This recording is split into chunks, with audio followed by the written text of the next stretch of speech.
Hello, everyone. Welcome to myself, Max MacGillivray, Editor-in-Chief at Beanstalk.Global. Today, we are live with the amazing Healthy and Sustainable Food Group. Mark, Amy, Barbara, all say hello, please. Hi, everyone. Guys, can you remember how many of these we've done now? We've been running it on a monthly basis, but it feels like 10, 11, 12. What do you think, Barbara? I was going to say 9. I don't actually remember when we started, but it's just been a great platform for discussion and sharing what people are doing out there in the world of healthy and sustainable food. I've been so impressed by the speakers who we've had, and also the things that come out of it, where you get people connecting to each other so that they can learn more about specific things. It's been really good. Yeah, but the viewership that we're getting is tremendous. We're getting in the region of over 7,000 views for these broadcasts when we're streaming live on Facebook and LinkedIn. So it's really taking effect. And Barbara, we must just show off on your behalf. Where are you today? Because we're so proud of you. Where are you, and what are you doing there?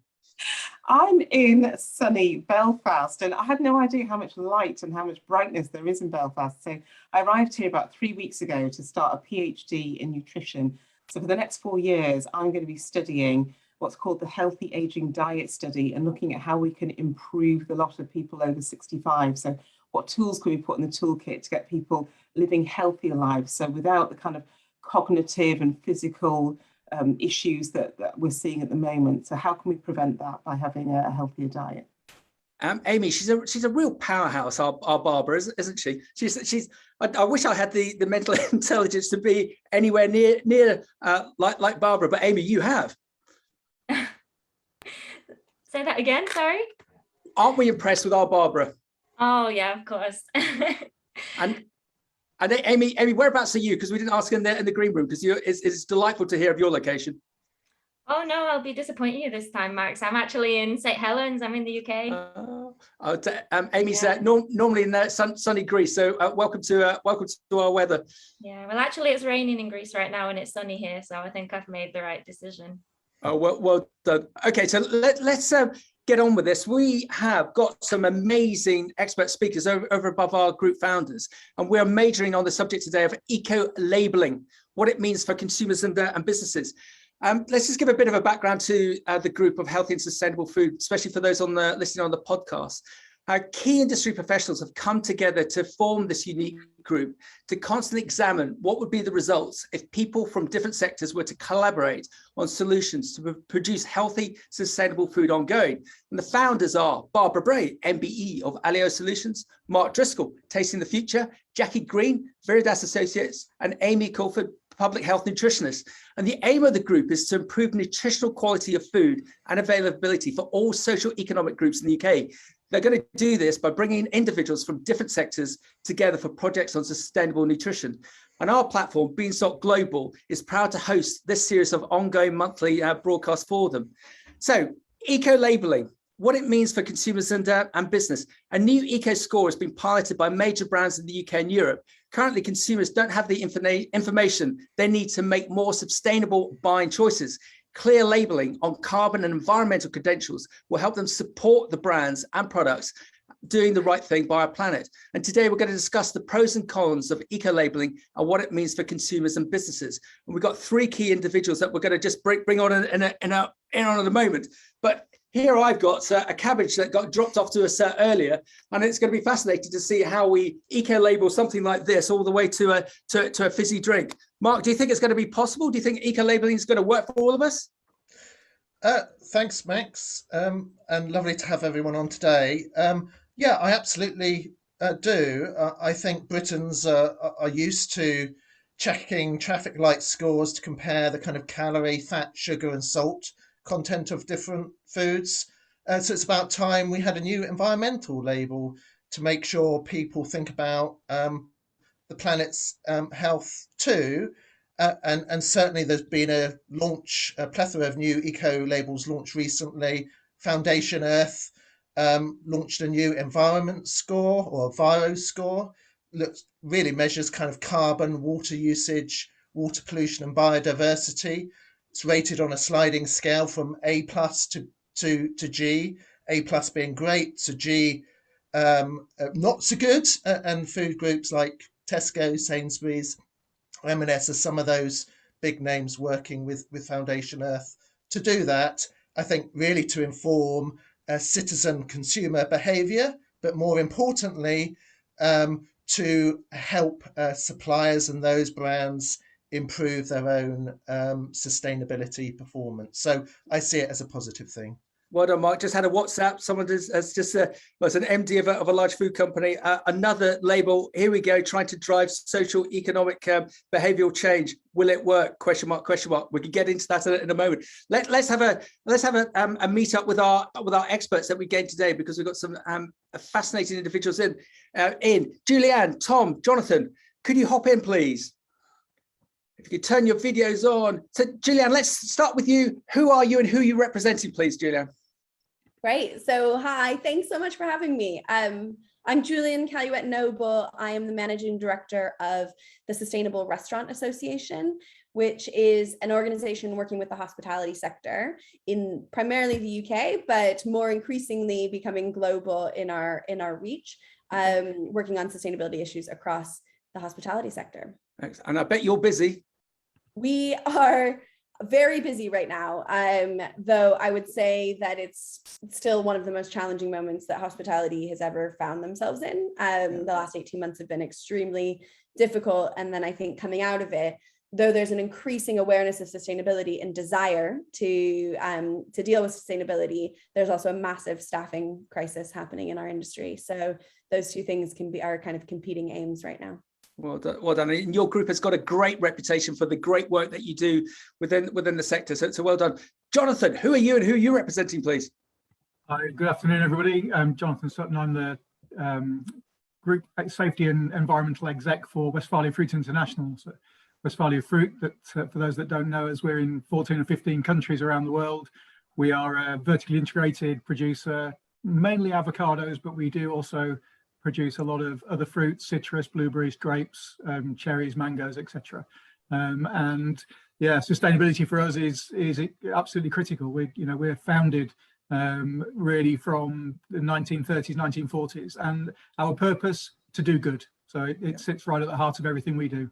And I've got a very big personal connection with Johnathan and his business, because they virtually saved my life when I did a motorbike trip through Africa to promote fresh produce, and we came into South Africa, and they helped us out enormously, which I could bore people with another day. Tom, over to you. Who are you and who is a great organisation that you represent, please? Hi everyone, my name is Tom Cumberlege. I'm a director at the Carbon Trust and the business services team. So for those who don't know the Carbon Trust, we're an organisation set up back in 2001. We work with businesses, with governments, with institutions around the world to help them align with our mission, which is to accelerate the move to a sustainable low carbon economy. We work with those businesses and governments to help them understand their impacts, how they can transition, what sort of strategies they should be putting in place, what targets they should be putting in place to align to net zero goals.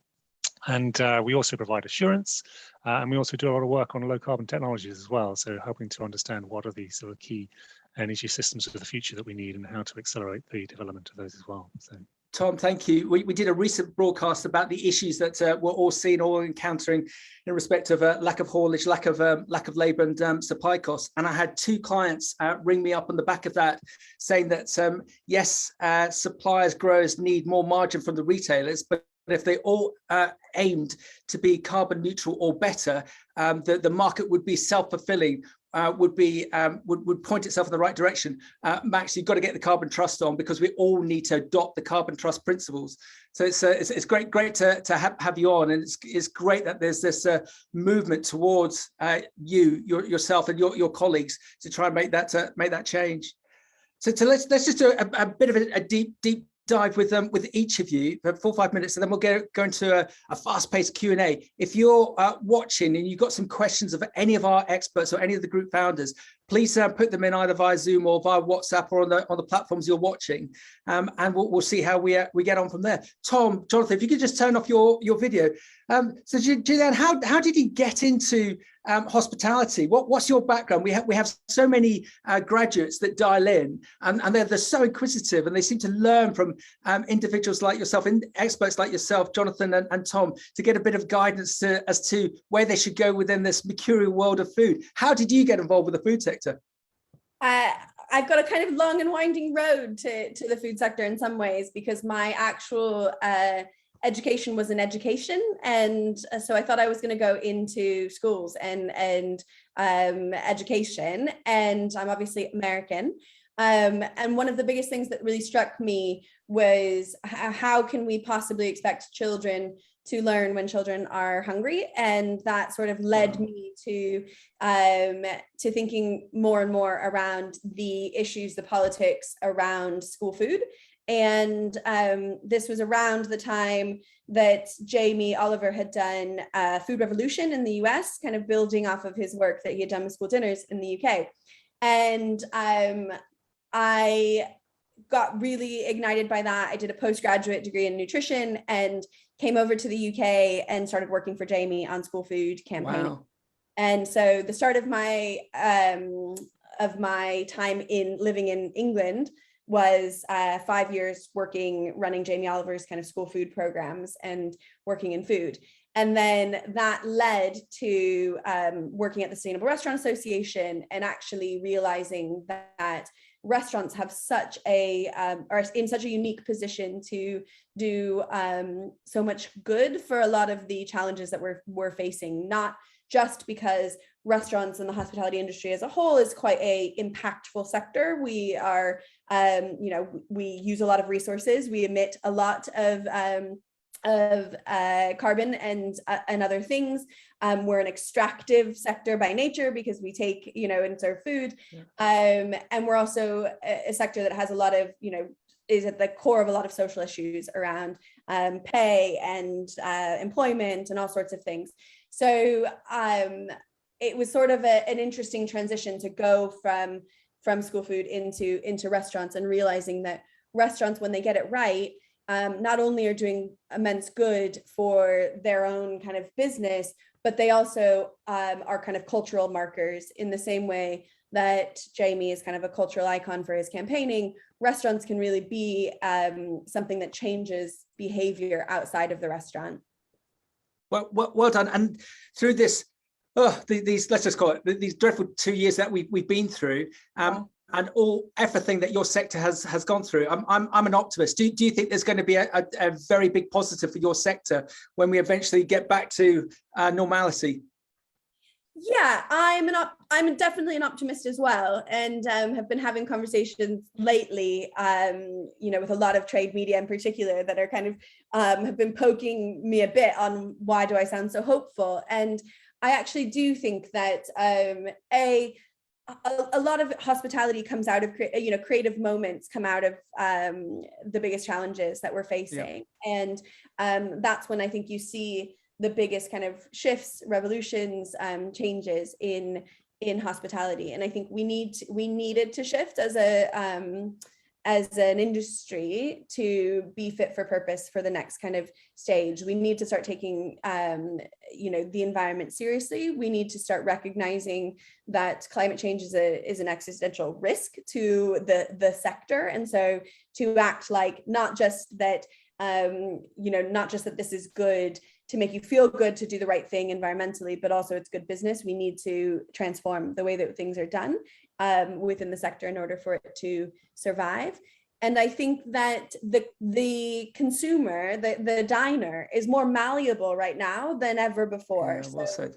Our habits have been so disrupted over the last 2 years, and nobody really knows where the diner's going to actually land, because we don't know. We're still experimenting. Is it going to be entirely work from home? Is it going to be more of a hybrid? Are people going to go back to cities? Are people going to, what is all this going to look like? And when I'm talking to a lot of restaurants and a lot of large brands in particular, the large brands that are long time set in their ways, there's no way we could ever take these things off our menu. Our customer would hate us, or they wouldn't come back. Now all of a sudden it's like they had to change in order to meet the delivery need. And so sure, they can rethink, and maybe they don't need as much beef on their menu, and maybe they can look at things a bit differently than before. So. And I will get into it in the Q&A, but with the eco-labeling, the subject of today, do you see that as a positive or a negative for your sector? I'm overwhelmingly a positive, I think. Excellent. And there are a few reasons where I think that we need to stop, relying on kind of greenwashing and marketing terms, and we need to start being more transparent with our customers. There's more and more evidence that consumers want it, and there's more and more evidence that consumers expect businesses to be doing the right thing.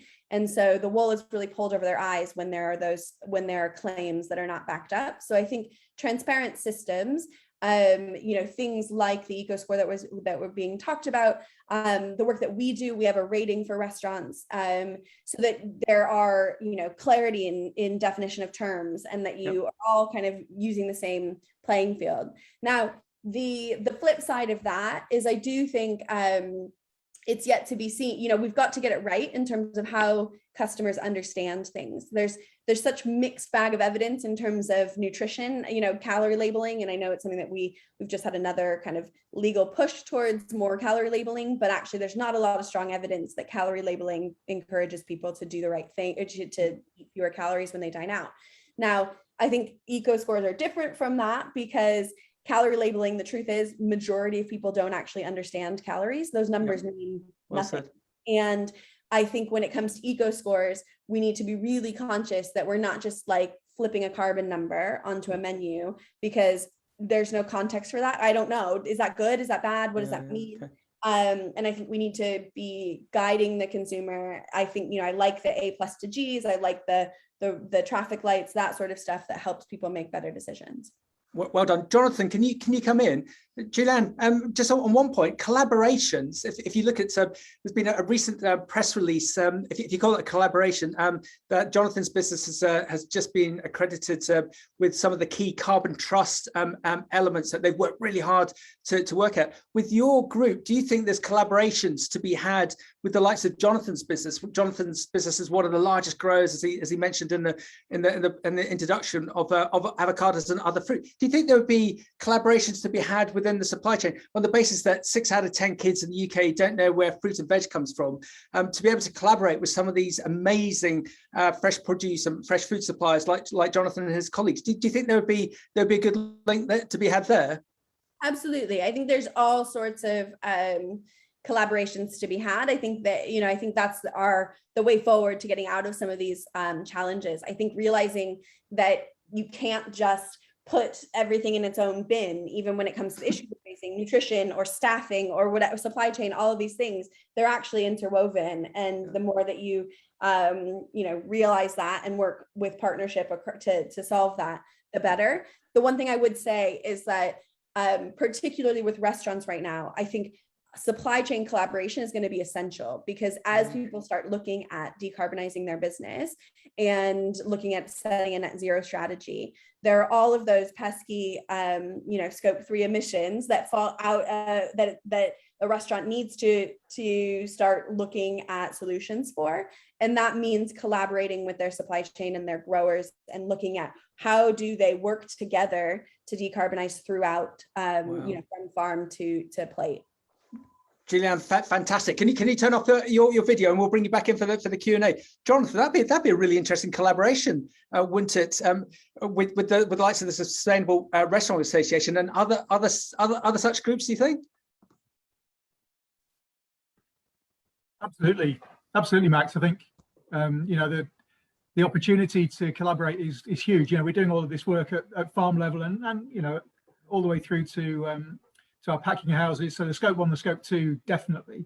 Scope 3 is huge. I think people don't realize just quite how challenging the scope 3 carbon removal is, because we can't change, fundamentally, we can't change where we grow the avocados, and we really can't change where we sell them without collaboration. So I think working with people who actually value what we're doing and can also pass that on to the consumer is vital. Absolutely the key. Well done. Collaboration and partnerships. That's something I've really learned over the last 18 months with all the various podcasts. Johnathan, just going back to the point that we made with Juliane about people's backgrounds and the number of graduates that listen in. I asked my esteemed colleague Ian Reid, how do I describe Johnathan's Sutton. And Ian, just embarrassed, you described you as, well, he's a rock star. He's an industry fresh producer rock star. And we're not being over complimentary or facetious, of course, but you look at your background and how it could be of interest to graduates as to what you've done and where you've got to today. Can you just give us a quick précis as to some of the companies that you've worked for, please, so that everyone can get an understanding of you? Sure. So I've literally covered field to fork. So you know, I started as an agronomist for Birds Eye Unilever, and then moved into Tesco, both in the UK, internationally, and latterly in Asia. I worked for Marks and Spencer. I worked for Greenyard, and here I am now with Westfalia. So you know, certainly worked for some of the biggest companies in the world from a consumer perspective, and certainly some of the people who care the most, or care among the most, around their sustainability journey as well. Yeah, well said, because you as an individual, you could have gone off into any other sector whilst you were progressing your career. What persuaded you to stay in the mad mercurial world of fresh produce? It's so real, you know. As you say, you know, you're lifting that cabbage, and it's just fantastic. You know, you can connect with, you know, the grower, the producer, and the community that surrounds that as well, and bring that product all the way through to the consumer wherever they are in the world. And I think that connection point for me is really vital, because you know what we're doing is we're selling food. You know, we're selling stories, and you know, and I think that's really passionate for me, is to you know, doing the right thing is important, but actually bringing the consumer along that journey. You know, when I was an agronomist in Birds Eye, just growing peas in the Yorkshire Wolds, I had no idea who the consumer was. And then when you step into retail, you are exposed to both sides of the story. You know, you've got the consumer who is very demanding, and then you've got you're trying to push the demands back to the supplier and the grower, but also make it valuable for them as well. So yeah, for me, you know, this industry has that pivot between farm and consumer wherever they are in the world, and you're connected. Well done, and I'm going to be slightly over emotional about this and state that I think the sector of fresh food, fresh produce, whether it be Juliane and her members on the restaurant basis, or yourself and your colleagues internationally, you make a difference. Rather than energy drinks, which don't make a difference, they just deteriorate, especially kids' health. And the amount of stories, Johnathan, that you and I know on a fresh produce perspective, just from South Africa alone, and some of the amazing stories of getting on top of the likes of AIDS and cancer awareness and some of your growing outlets. I wish there was more of a way to get that story out to the consumer, so that when the consumer's buying your avocado, they know the story behind it and see it on a different perspective, and so look to buy more because they know that you and your company are doing better than perhaps an energy drink company. But that's probably a conversation for another time. Do you think? Yeah, completely. You know, I think you know, I respect the whole of the food industry, whether it's manufacturing or whether it's fresh. I think you know, we all have a part to play in diet and health and well-being, but you know, I think there is an element of how do we bring the story and how do we bring the value of the food that we produce, or the nutritional value back into the consumer, and get them to just realize that you know, calorific value is important, but so is the journey that it takes. And you know, we're dealing with huge issues around the world, you know, immense drought, you know, going through South Africa, as you mentioned. We're seeing droughts in Chile and parts of the producing world. And then we've also got excessive rainfall in other countries like Colombia. So we're dealing with climate change on a day-to-day basis, and actually battling through some really big issues. And yet the consumer focuses on the now. You know, we're looking at the next 20, 30, 40 years, and the consumer is very much in the now. That's challenging for everybody to get to grips with. Yeah, and Johnathan, are you okay to mention about the Carbon Trust and your recent alliance with them? Yeah, absolutely. I mean, our business. Johnathan, can I just get Tom in? Tom, can you come in? And Johnathan, fire away, please. Sure. So we've been working with the Carbon Trust with our UK business Green Cell for I think 4 or 5 years to establish the company carbon footprint, the kind of scope 1, scope 2 of our business here. And we've been on a journey to reduce our emissions, working with the Carbon Trust to both measure but also give us information as how we can do that. And then we collaborated with our products in South Africa to get a life cycle analysis of the product carbon footprint. So we looked at the product that we grow in South Africa and sell in South Africa, and the product we grow in South Africa and sell in the UK market, just to understand the difference between all of those areas. And we also looked at we do processing products. So we looked at guacamole and oil as well. And it's really interesting how, you know, a product can produce, you know, something from kind of 0.5 kilograms of CO2 equivalent to 3 or 4 kilograms of CO2 equivalent per kilo of product. Wow. And it's just massive, you know. But I think working with the Carbon Trust gives us credibility, because they are renowned. You know, we're known as being one of the best. They're known to be one of the best. But also they bring a little bit of sense to it as well. So they're not just ticking boxes; they're actually bringing good activity into us. Yeah, and so Tom, would you regard? Well, I'm really going to say this, Tom. Would you regard Johnathan as a bit of the poster boy, and he and his company in respect of what they've done, what they've achieved with the Carbon Trust? Yeah, I think whatever you call it, a poster boy, but I think you know, the call out here is you know, all businesses, you know, no matter what sector they're in, really need to be focusing in on their carbon footprints. With that goal on getting towards net zero, it's clear that there's a, you know, significant challenge to decarbonize all sectors of the economy. So I think, you know, the first and easiest step for many organizations is to measure their carbon footprint. And there was a reference earlier to sort of these different scopes, so maybe I can just briefly explain that. So, you know, the easier thing is just measuring the organizational impact, utilities emissions, so typically scope 1 and 2.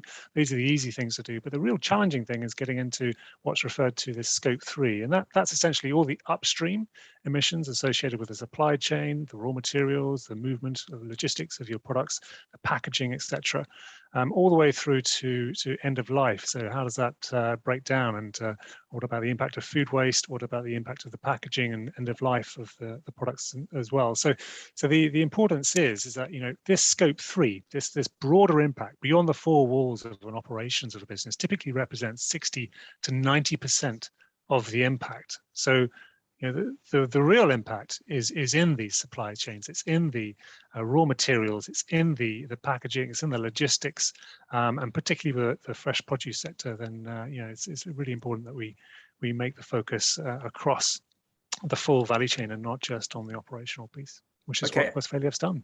And so on that basis, you'd be really keen to get other similar food businesses like Westfalia involved, partnered, collaborating with yourself for everyone to get to that ultimate end game.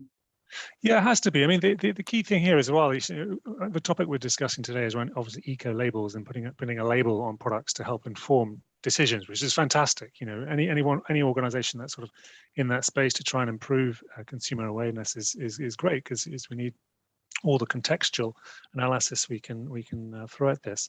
But the key thing here is not to forget that, you know, measurement and labeling is one aspect, but the key thing is then what do you do with that data? Yeah, well done. How do you use it inside your business so that you can inform procurement decisions, you can inform product design, you can inform decisions around packaging, logistics providers, et cetera, et cetera. So the key thing here is actually the data itself, and then what do you do with it? So you move beyond simply the measurement aspect, and then you actually look at it to inform decision making across the whole of the business. Yeah, Tom, well done. Whilst we were talking, I've had 3 WhatsApps from 3 students. What's Tom's background? We've had great background journeys from Juliane and Johnathan. What's Tom's background to the Carbon Trust?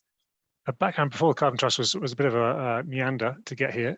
So I've been at Carbon Trust for 15 years, but short background was I studied international politics at university, then worked in Japan teaching English for a couple of years in a fishing village in Japan. Wow. Then came back to UK and worked in consumer credit in finance, and decided I didn't want to work in consumer credit for the rest of my life, and then into the Carbon Trust to sort of manage carbon as opposed to debt. Wow. So, and your journey within the Carbon Trust, are you positive that you and your colleagues can make the difference? Well, we don't have much choice, do we? Are you positive that you can make the difference that we need? Or it's a bit like the debate that's going on with COP26 and the Chinese premier not attending, and there seems to be lots of roadblocks, and the Queen getting involved in the last 24 hours. Being the optimist, as I stated it earlier, do you think you and all of us can collectively make the change that we need to? Yeah, I think you got to stick onto the optimist trait here. I mean, we all have ups and downs in terms of our days, in terms of working in this sector, right? But I think when we look at the last couple of years in terms of the huge swell of change in opinions on climate change, and driven a lot by the media in terms of covering the severe impacts that Johnathan was mentioning earlier in terms of drought and rainfall and extreme weather. You've got to look at the positives, and I think there are very many positives out there in terms of the number of businesses addressing carbon now, the number of businesses setting up to set a science-based target. So this is a target aligned with this Paris Agreement, the 1.5 degree goal. So there's a plethora of businesses getting behind this, and the question is, well, why now? And I think the reasons for that is a lot of consumer interest. We ran a survey just a couple of years ago. 2/3 of consumers in many of the major markets that we looked at are really keen on product labeling. They want to see this. They want to say better information available to them. And then from a business perspective, what does that mean? Well, essentially, those businesses are wanting to build trust with consumers, need to have transparency. They need to have clear, confident data to develop their narratives on carbon, to develop a credible climate change strategy, which is delivering reductions first and foremost. And they're doing that partly from a reputational perspective, but also partly from an investor perspective. This shift in terms of green finance, the shift in terms of transitions that we're seeing in different sectors is really exciting. So I think, I'm an optimist in that sense. So you've got to look at this in a positive lens, and there's lots of positive aspects in terms of that transition to a low carbon economy. Tom, well said, thank you. I used this example on a number of occasions previously, that Legal & General is one of the UK's largest pension funds, and they've stated that by the end of 2022, the 100 top companies that they currently invest with, if they don't see a diversified board with those companies, they're going to pull the funding. And you can see what's going to be the next step for the likes of Legal & General. It will be this whole element of the carbon aspect, that they'll be putting the pressure on the companies that they invest in. So we're going to see that change happening. But I mentioned earlier about this broadcast that we did previously about the issues within the sector, and myself having 2 clients phoning me up and saying the issue is carbon.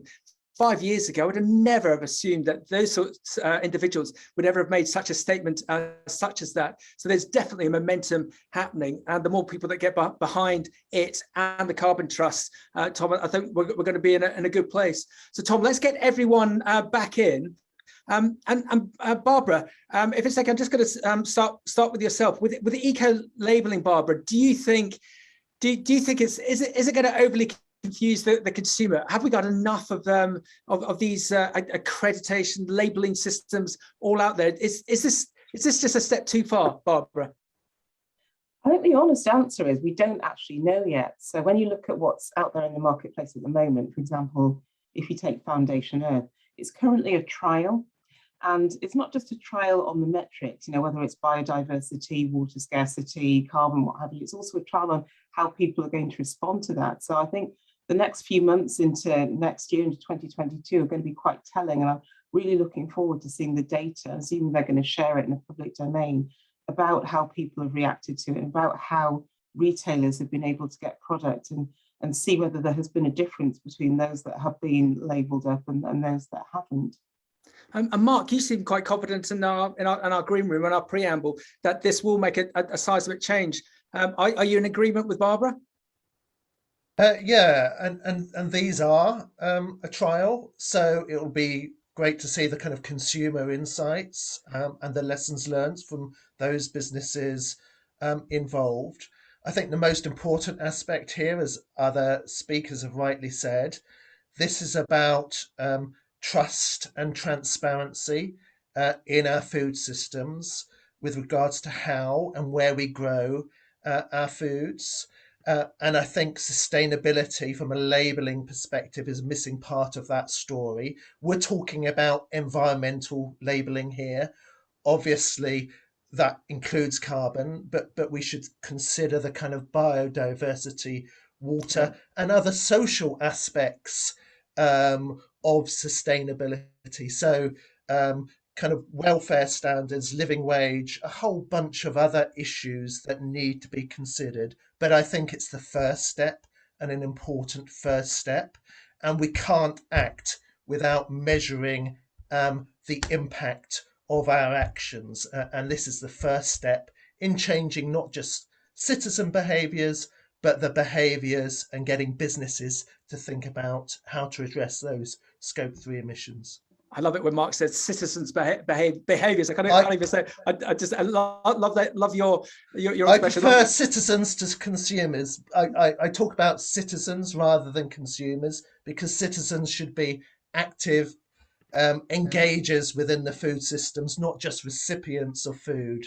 Yeah. So I tend to use the term citizens. Yeah, well done. And just all to our audience out there, if you've got questions for our experts, we've got some coming in, please send them through so we can ask them over to them. Johnathan, with your prestigious retail connections, do you think there's retailers they're thinking, oh no, not another label system, all we want to do is sell fresh food, fresh produce at the best price, best quality for our consumers? Why do we need another label? What do you think the view would be internally within the retail sector, Johnathan? Would this be a thumbs up, thumbs down? What do you think? Well, I think generally it'd be a thumbs up. I think the challenge of the retail sector is the competitive nature of it. Is, how do they all kind of get competitive advantage, which is, absolutely not right and proper. You've got Plan A with Marks and Spencer been running for a lot of years, and a big drive for that, but everybody else is getting on the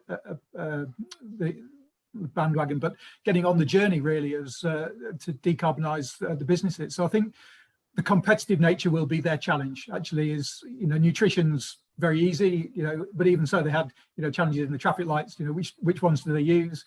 But I think what we've got to do here is not confuse the consumer. As was said earlier, I think the opportunity is to look at a standardization system. But it's challenging, massively challenging.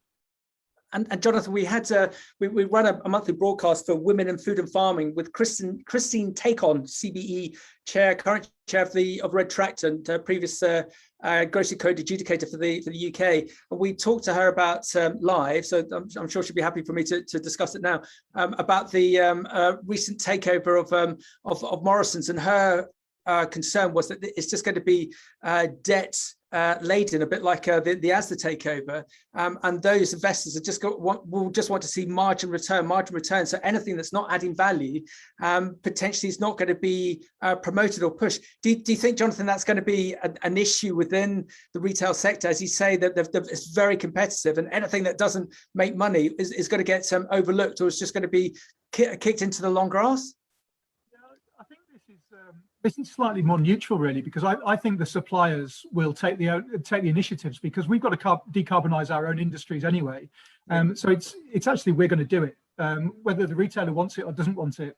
We're on that journey and we're going to do it, and because it's the right thing to do. We've got to play our part to net zero or carbon neutral, or whatever the countries choose to be. If we don't do that, then the countries haven't got a hope. So actually, the retailers will almost get this for free. Whether they choose to use it or not is entirely up to them. But I think the other part of this is, how are they going to tell the consumer? Because packaging is becoming a little bit of a challenge.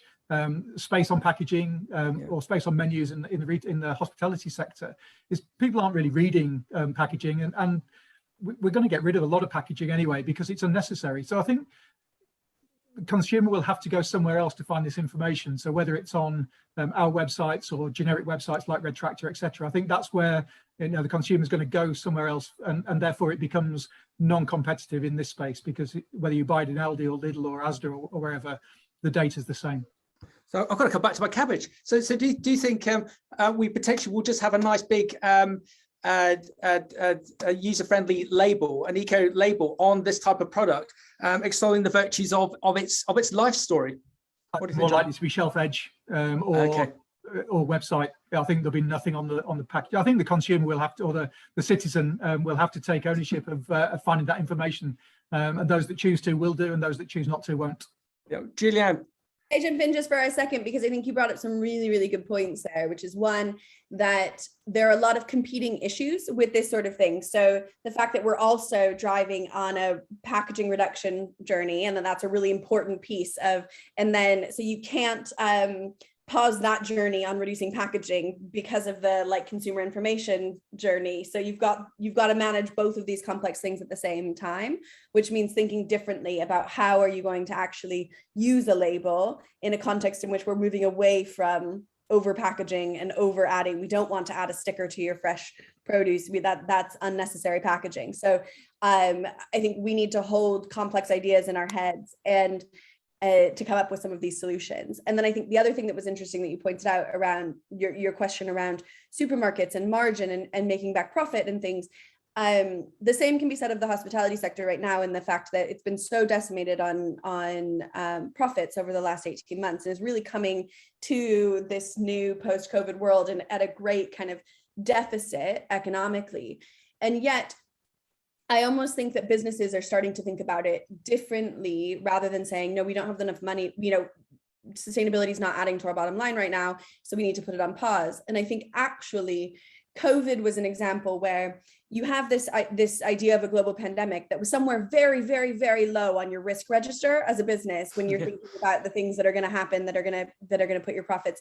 And I would say that for a lot of businesses, climate change has been kind of down there as well, in terms of being very, very low on your risk register.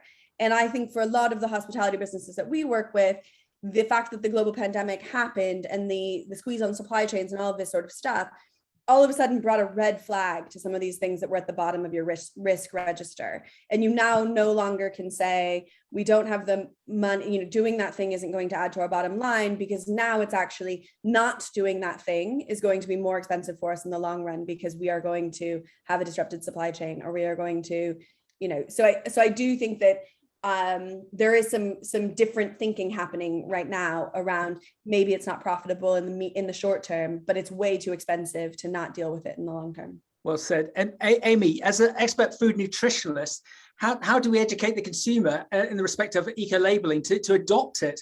As Johnathan said, I'm not going to get my cabbage out again, but for them to engage with the with information in store or online, how do we get the consumer to understand about eco-labeling and what difference it's going to make? What's your view from a food nutritionist perspective, please?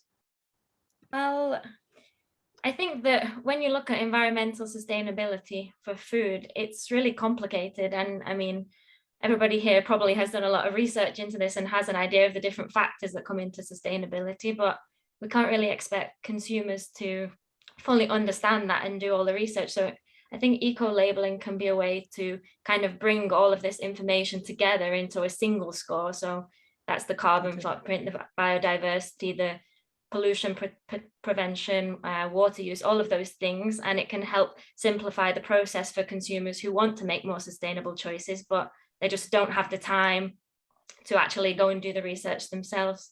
Yeah. Thank you, Amy. Tom, what's the magic wand in the respect from the Carbon Trust as to how we educate the consumer? Because we've obviously got the likes of, say Johnathan as our fantastic business example out there, who are looking to create that change. But how do we influence the consumer? How do we get the consumer engaged? Is it but a label, or what more can we do? What's the view of the Carbon Trust, please? Yeah, I think it's a combination of all these things, right? It's going to be a combination of more businesses doing more labeling, and as you get more labels appearing, whether it be the eco labels or the carbon label, is going to need to help increase the knowledge of what are these key hotspots in our food and drink. What are the key things that are going to be more of a rule of thumb, as opposed to every time you look at the product in the supermarket. So I think that information will build up. I think there's a definite role here for education in terms of schools, and in terms of chefs, and in terms of restaurants, and in terms of all of the players in the food sector, really to start to talk about contextual analysis. So what is the big carbon hitters on my menu or in my shopping basket? And I think after time, you won't necessarily be looking at the label each time to understand that. But there is a challenge there, I think, with the eco labels, and that there are so many different environmental factors that need to be taken account of. And I think that's a particular challenge for food and drink. I mean, we obviously have a carbon label, and we focus on carbon and don't make many apologies for that, really, because that's for our view, to get to net zero, that's one of the main single important big issues to focus in on. And carbon's relevant across all products and all services, no matter what part of the economy, right? So, but within food and drink, you do have this challenge of a whole range of different metrics. Water pollution, you've got antibiotics, you've got scarcity of fish stocks as well. You've got eutrophication. So there's a range of different things in there. So I think there is a role there for a simple rule of thumb in trying to get to that. Whether or not all the scientists I think are aligned on that as to whether you also look at soil health and other aspects on a label. It's a challenge because some of the science is still not fully resolved on that front. But absolutely, I think as far as other tools in the bag to try and encourage consumers to move in the right direction in the form of a label, in the form of sort of a combined scoring method is certainly welcome. It's great. Tom, thank you. Question in on WhatsApp. Barbara, if it's okay, I'm going to direct this at you. National Food Strategy has been presented. The white paper should be going through Parliament in the next 6 months. Is there an opportunity, or has it already been included within that white paper, eco-labelling? Barbara, are you aware? Is there any aspect of eco-labelling within the white paper for the National Food Strategy? Not that I have no idea on that, because at the moment they're in the middle of writing it, so we won't get to see it until it's actually done. But obviously the National Food Strategy did highlight a whole load of things that we should be looking at, and it's up to DEFRA really to take what they think is going to be workable and put that into the white paper. So at the moment we don't actually know what is going to go into the white paper. I'm not close enough to that department to be on the edge of their shoulder looking over and seeing what's being written down. But I think there will be some interesting things that they will want to do, but as of yet, we don't actually know what the final decision will be on a whole range of those 14 recommendations. Yeah, it'll be fascinating to see what the outcome of that is when it comes through. Juliane, we've sort of majored on retail. Great question from Sarah Jackson. How do you envisage the eco-labelling looking on a menu by dish, menu selection section? Has there been any consumer research done? What's the, I'm going to use my expression again, what's the magic wand within the hospitality sector when we're all hopefully sitting down for a gorgeous meal in one of your favorite members' restaurants? How would we identify on an eco-labelling basis what we're going to see in the menu? Yeah, I think it's a really good question in terms of right now, there are a lot of different options out there. There are some that have started carbon labeling. I think that in the context of I really err away from using absolute terms in terms of carbon, emissions on a menu, because I think they mean nothing in the context of eating your meal, like how it's really hard to understand what that metric ton means. I think it's really important that it is not universal, because the key message we're trying to get across to consumers, right, is that there are differences in your choices. So there are certain foods that are more impactful than others. So actually we at the SRA definitely urge against things like, there's a scheme out there that's called carbon-free dining, where it's £1 on the bill to plant trees to kind of offset your menu, but there's not really a consideration in that about what you chose. And so that's not really showing the consumer that like there was a difference between if they had the lentils versus if they had the steak.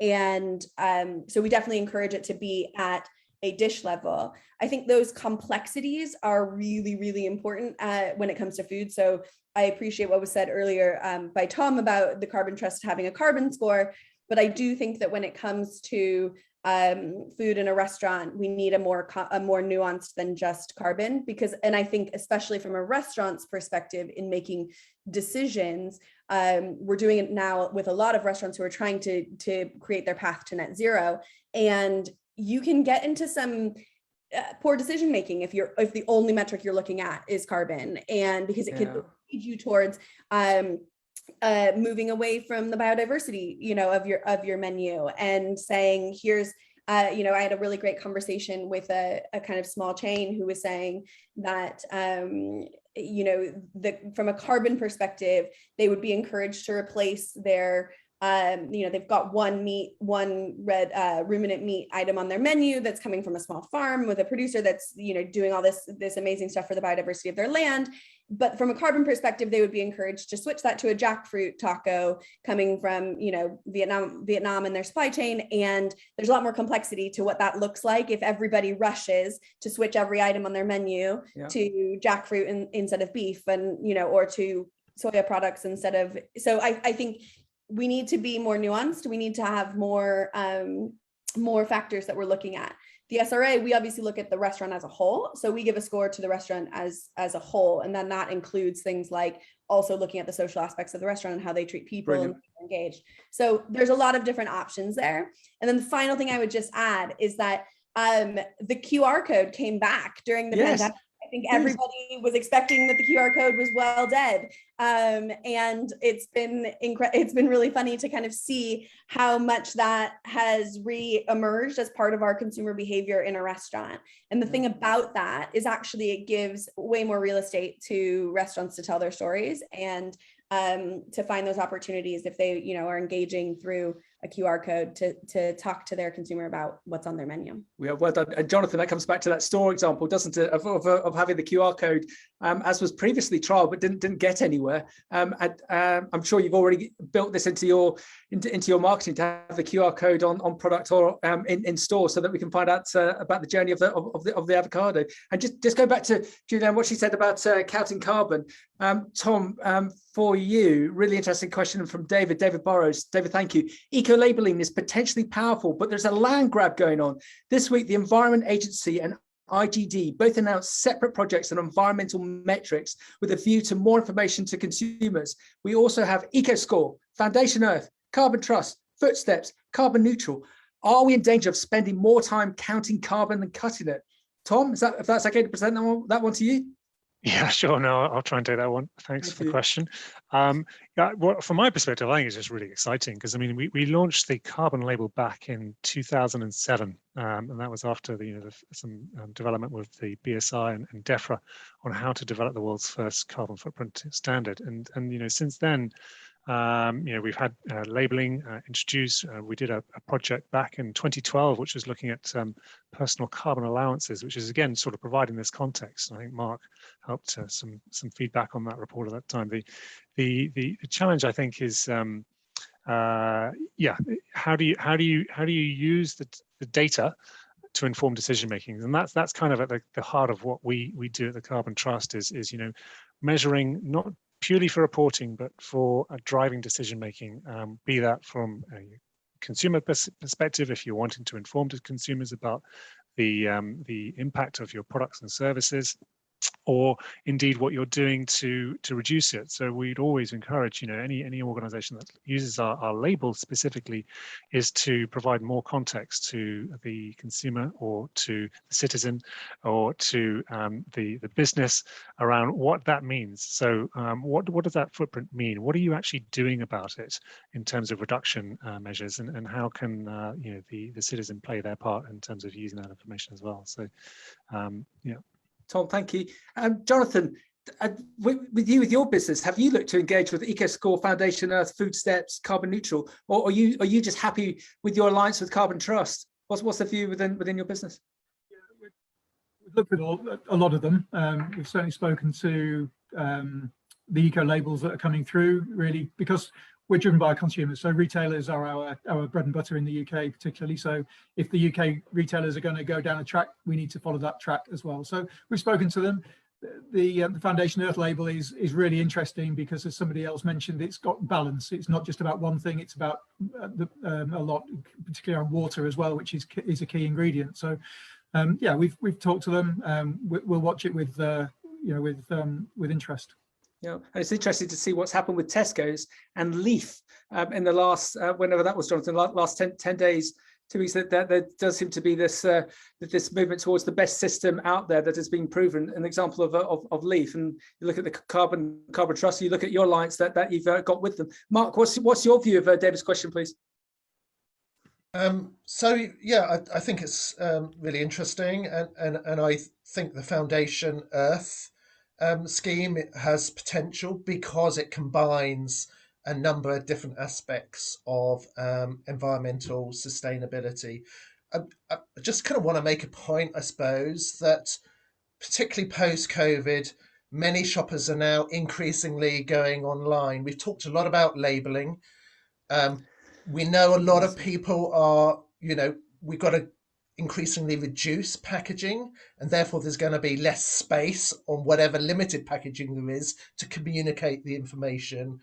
I think we haven't really talked about the potential of using digital information and digital labeling to communicate with an increasing number of online customers. So, for example, there's a really useful app that's just been launched. It's being trialed, called Sustained. It's an app that you can download, and what it does is it gives a environmental sustainability score when you're shopping on Sainsbury's. I think Sainsbury's, Tesco, I think Waitrose.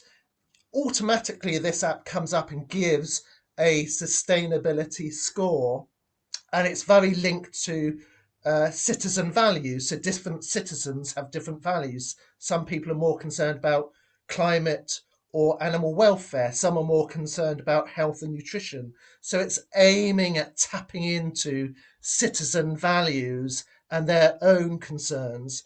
And I actually think this has huge potential, I think, to communicate, to provide transparency to citizens around the environmental, social, health dimensions of their food choices, and actually at the same time potentially point them in the right direction. So I think we need to think about labelling much more broadly through the kind of online digital platforms that are out there. Well said, Mark. And I remember interviewing, I can't remember his name, one of the main buyers at Ocado 3 years ago at the London Produce Show. And as he said, he would love to have more suppliers, especially fresh produce suppliers, to give them relevant videos that they could then put up. And he gave an example of when they get organic blueberries, they just sell out.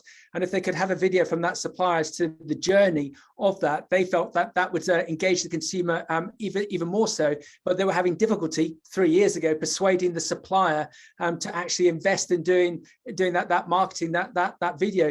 But Johnathan, I'm guessing that'd be something that the likes of your business is already looking at to try and capture that online element as Mark has stated.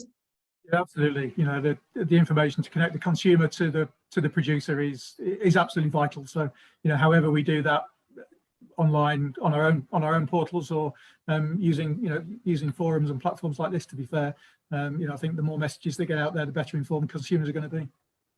Excellent. Okay, everyone. So we're slightly running out of time. Do you? So we're all positive that this is the right way to go. Eco-labeling. Barbara, help me here. So this is currently a trial. What's the next state of play? How are they going to assess whether it's been successful or not? Are they deploying the likes of Kantar to statistically analyze the details? How can you see this proceeding, please, Barbara? I think, like it's been mentioned already, there are quite a few different initiatives out there. So some are more established than others, and you know they're also not just in the retail space. We've got Compass doing what they're doing with Birmingham University. There's a whole range of trials out there. So I'm sure the way that they'll be measured isn't going to be consistent, just as the way that they've all been put out has slight differences. But what I'm pretty sure will happen is that anywhere where there's a university involvement, there will be that evidence-based piece of work that comes out and assesses this is what we trialed and this is what the outcome was, and be able to see how consumers behaved. And that piece that Mark touched on about consumer behavior is key, because if you look at the note that David Burrows has sent us saying that 88% of European consumers think sustainability information should be compulsory, whether people actually do anything with that information when it's there remains to be seen. So I think the actual research and getting that evidence from the trials is key. Barbara, thank you. Tom, we briefly covered it with when Johnathan mentioned it earlier that there's potentially going to be less packaging. Do you think that's also another route to success to get where we all want to get to by reducing the packaging and collaborating with the packaging manufacturers globally to source better packaging? What do you think, Tom? Yeah, I think that's a challenge. I mean, packaging itself has quite a range of different issues to consider there. I mean, it does play a huge role in terms of helping to prevent food waste as well, which has to be said, right? Yeah. So there is a tricky balance here in terms of, again, not trying to pick too many different environmental criteria, but packaging, you've obviously got the carbon, you've got the pollution aspect, toxicity aspect, and how you deal with it, and can it be recycled or not, etc., etc. So again, you know, using that sort of eco-label criteria is the same thing you need to do with packaging. It's a trade-off, It provides many benefits, but also, there's this, it's quite a challenging issue when we look at documentaries looking at packaging ending up in oceans, etc. So it does need to be sort of considered in a whole range of different ways there. Yeah. Tom, thank you.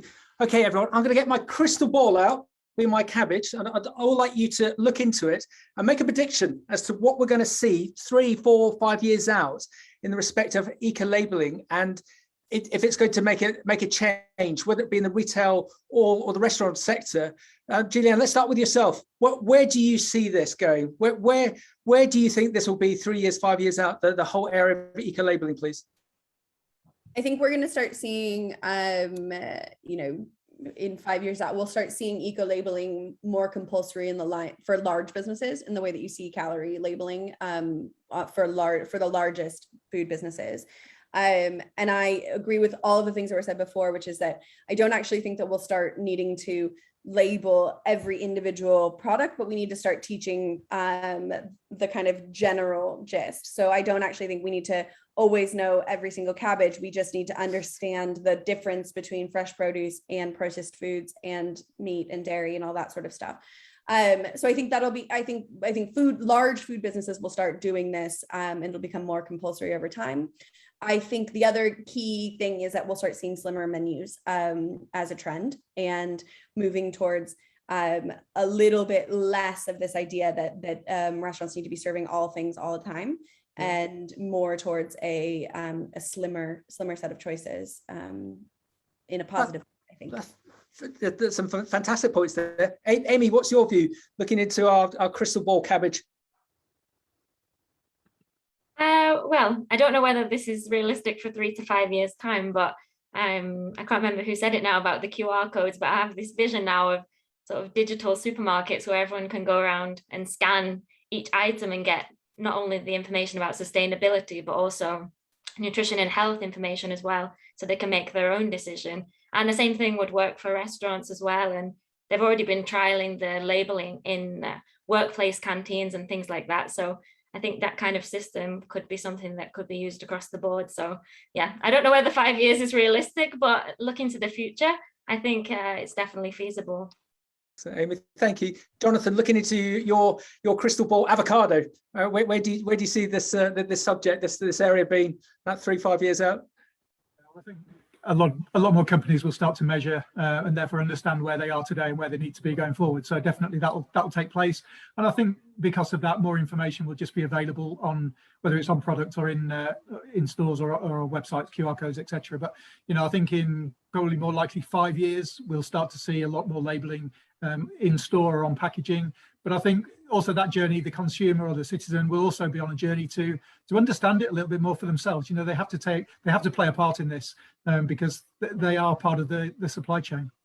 Yeah, well said. I go back to the example I said with Tom about these individuals phoning me up, clients phoning me up and saying that the answer to the fresh produce success is carbon. If we've got businesses like yours, Johnathan, creating these alliances with the likes of the Carbon Trust, so sometimes you could accuse the food sectors of being slightly like sheep. We need more strategic players such as yourselves to make this change for us for the rest of us to then follow.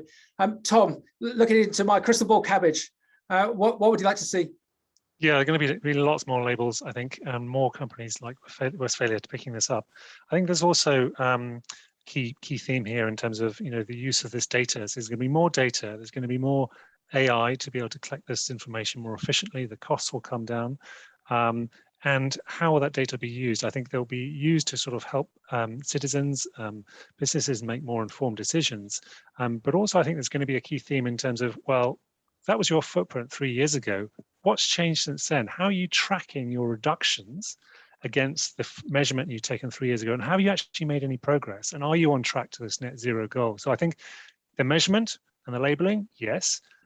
But a big thing I think is in the next 3 years will be how you're actually tracking those reductions and how you're actually getting better data from your suppliers to provide a more specific information on how your progress against that product and that product's footprint is reducing against goals of net zero. Tom, well said. The tech is there. The tech is there. It just needs the input to be inputted in. Barbara, where do you see this being? You know what, Max? I'm seeing it like Betamax and VHS. People are going to put their money on one or other of these things, and there'll be one system that emerges victorious from it. It's just that it's too early at the moment to say what it's going to be. Barbara, well said. It's a bit like personal computing was in the 80s, and look where it is today. It feels like this is where, to use the video example, it feels like that this is where this subject is. There's so much more to go at, but it needs to happen. Mark, would you like to wrap up for us, please? Looking into my own crystal cabbage, I think 2 years' time, you'll see a lot of eco-labelling online on the digital platform. That's where the real innovation. Within 5 years, you will see more labelling schemes. I think to Tom's point a little bit, there'll be more pressure for more what I would call open source data. There is lots of kind of data collection points. Some of it's in quite private hands. Opening up that data, sharing it for public good. I think there'll be a lot more pressure on businesses to do that in the future. Citizens, thank you very much. This has been a masterclass from all of you. Just before we wrap up, we've got a slightly frivolous one because we've got this amazing expert from the restaurant sector. Juliane, could you give us 3 recommendations? I've just had this request from WhatsApp. Could we have one of your favourite restaurants to take our kids to, a restaurant for a dating couple to go to, and a restaurant for us all to go to? So off the top of your head, could you nominate those 3 member restaurants, please? So the first one that comes to mind on taking your kids to, and again, I don't know where you are in the country, where you are in the world. Hit us. What comes to mind is Oaxaca. I went yesterday for a meeting, and they have some really brilliant new vegetarian items on their menu. They've got a really great kids menu. Definitely go check it out and try their new Oaxaca mole, where they're moving away from avocados to using British grown pulses and beans. Check it out. Place to go for, I know, sorry. Dating couple, a dating couple. Okay, it's got to be Honey & Co. in London, beautiful Israeli restaurant. One of their other places, just beautiful produce, beautiful food. And what was the final one? All of us, we're all going to go for a meal to celebrate surviving this broadcast and enjoying it. Oh gosh, there's so many places that I would say that we could go out. I'm going to go with one of the pubs in the Culpeper group, because they are working towards their net zero targets. We obviously want to go for a drink. They were part of our pilot for net zero pubs and bars, and Duke of Cambridge got great organic produce and links with Riverford Farms. So those are my top of my head. Okay, is everyone happy with that meal selection for us all? We'll see you next Tuesday. Mark's picking up the tab as normal. That's fantastic. Everyone, been a masterclass from you all. As I said, thank you very much for your time. Juliane, Johnathan, Tom, and our founder members is such an important subject. And I think creating the conversation with this group rather than being part of the conversation is so important to see if we can help to create the change in the industry. Thank you all, one and all. We'll see you at the next Healthy and Sustainable Food broadcast in November. Thank you. Thank you. Excellent. Bye.